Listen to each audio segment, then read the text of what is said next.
Some quick thoughts on RGB tube lights before I return the Lonzi. So recently I picked up the Lonzi VL10 and this just came in, the Aperture GT, the Aperture MT Pro. Okay, in terms of price, this is like $60. $60, very affordable, $200. I'm going to keep the Aperture for sure. The things I liked about, well, first of all, let's go over some tube lights I've tried out. Originally, I got turned on to tube lights with the Nan Lights. This thing is, it's amazing for professional shoots. It's the most versatile light I have. It works great as a freaking like key light, fill light, like background, practicals. It was my favorite light of all time, but at the same time, it's really long. It's very bulky. I even had this 4-foot, 6-foot, yeah, 4-foot version. But the 4-foot, it was really awkward carrying around, so I settled for a 2-foot version. But even this, like, there's downsides, right? The main downsides, well, there's no mounting options. In order to like mount it on the light stand, you need this little clamp adapter, and it's very precarious. There's no mounting points. Also, it requires a special DC input charger jack, and this is the first version of Nan Lights, so there's not USB-C. And overall, it's like, it's nice, but it wasn't modernized for convenient use in like travel. And altogether, this was $400 each. I have 2 of these. I love them, I do, but I rarely use these now, right? It's like whenever I travel, I can't put this in my luggage. I tried, and yeah, it just didn't work out. That's when I started looking into smaller tube lights, and my friend Arthur recommended I look into the Lonzi. This thing, while the output is a fraction of this one, it's so much more useful because it has built-in magnets, USB-C charging, and it fits in the backpack. It fits in a freaking bag, and just having it accessible in your bag, in your kit, in your luggage, you end up using it in all sorts of random cases. Not just as like a key light, but for example, on the Philippines trip, I needed how should I say this? I needed a mood light for a date, and like in the middle, yeah, I needed a mood light for a date, and I just turned it on, and put it in candle mode. Let's see. Here, let's figure out how to do this. I also want to show you the downsides of this light. Scene 7.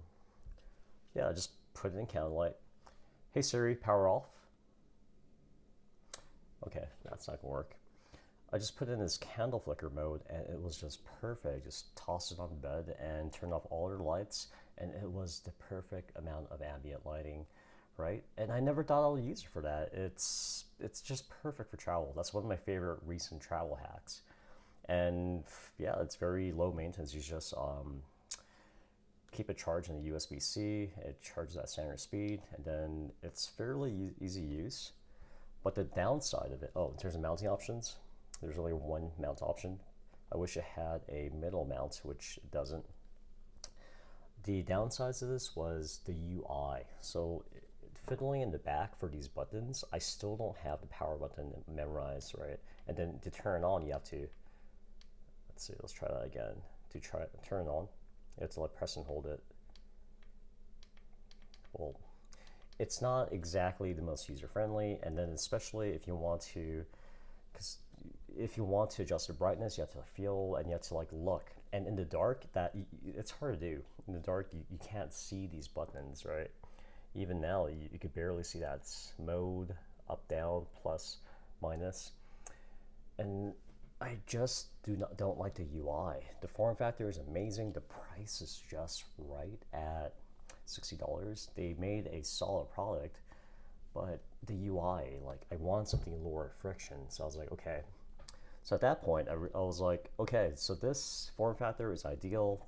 I need to give up my Nan Lights because I never use them due to how long it is. Let's go to the top end, and boom, I found out that Aperture made one. This is $200, double the price of this, and it's quite the splurge. This came in yesterday, and I'll have to say that I like it right off the bat. The USB-C charging port is at a more sensible location, and most importantly, the on-off switch. Look at this. it's just that easy to turn on. And of course, there's advanced features like the chaser mode. Yeah, it's way better UI. Like I could just, without looking at it, boom, turn on. Just that confidence, that elimination versus this. First of all, I'm holding this the wrong way, so I'm trying to feel around where the button is. Yeah, I have to look again, and then I have to press and hold. Right, just in terms of usability, it's if I'm fumbling in the dark, I feel, yeah, like it's on. So that alone, it's worth the $150 premium in my opinion. Now the other killer features, mounting points. Remember that center mounting that I wanted? Boom, it has it right there. Perfect. Now I can like mount it on a light stand. It comes with this little selfie stick tripod thing, and another one right there. Right, this is leagues ahead of the Nan Lights in terms of mounting options. This literally has no 1/4 inch mounting options. You have to use this awkward clamp, right? So yeah, this I'll be getting rid of Nan Lights. That's all I'm trying to say. This has a magnet as well. It's flat and it's really bright. I used this yesterday to make a very interesting little skit. To add some interesting lighting. And what else do I want to say about this? Of course, it's wireless. It has a Bluetooth app, which is pretty useful actually. I just open up my phone, set the mode I want, and it responds immediately. And overall, I have no complaints besides the price, but I'm perfectly happy picking up 2 of these at this price. So $400 for a travel 2-point lighting. And yeah, it's a solid product. And the back is like this heatsink because again, it gets really bright. That's all.